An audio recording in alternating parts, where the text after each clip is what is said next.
ఈ job calendar వాస్తవానికి ఇలా చెప్పిందే తక్కువ, కానీ ఈ జాబ్ క్యాలెండర్లో చెప్పిన దాంట్లో ఏ ఒక్క నోటిఫికేషన్ కూడా రాలేదు.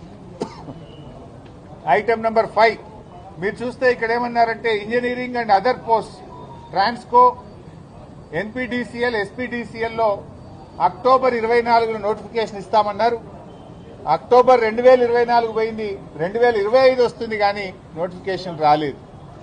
రెండవది gazetted category engineering services October 2024లో నోటిఫికేషన్ ఇస్తామన్నారు. ఇంతవరకు ఈ నోటిఫికేషన్ కూడా రాలేదు.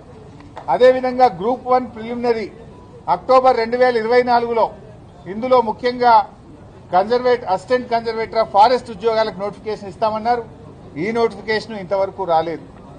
అదేవిధంగా gazetted scale officers degree and above professional services in department corporations and societies జనవరి 2025లో నోటిఫికేషన్ ఇస్తామన్నారు. నోటిఫికేషన్ రాలేదు.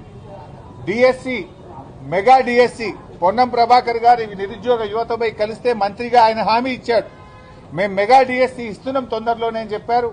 అసెంబ్లీలో పెట్టిన జాబ్ క్యాలెండర్లో కూడా ఫిబ్రవరి 2025న మెగా డిఎస్సికి పిలుస్తామని చెప్పారు. నోటిఫికేషన్ ఇంతవరకు రాలేదు. అదేవిధంగా ఫారెస్ట్ బీట్ ఆఫీసర్స్ ఫిబ్రవరి 25న నోటిఫికేషన్ ఇస్తామని చెప్పారు. ఇది కూడా రాలేదు. ఎస్ఐ కానిస్టేబుల్స్ ఉద్యోగాలకు ఏప్రిల్లో నోటిఫికేషన్ ఇస్తామన్నారు. అది కూడా రాలేదు. ఏది రాలేదు. మీరు పెట్టిన జాబ్ క్యాలెండర్లో ఒక్క నోటిఫికేషన్ కూడా రాలేదు.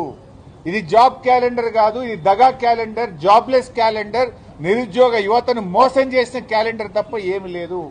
శాసనసభలో కూడా పెట్టి మాట తప్పిన పార్టీ కాంగ్రెస్ పార్టీ. అసెంబ్లీలో పెట్టారు మీరు. అసెంబ్లీలో పెట్టి కూడా ఒక్క ఉద్యోగానికి కూడా నోటిఫికేషన్ ఇవ్వలేదు.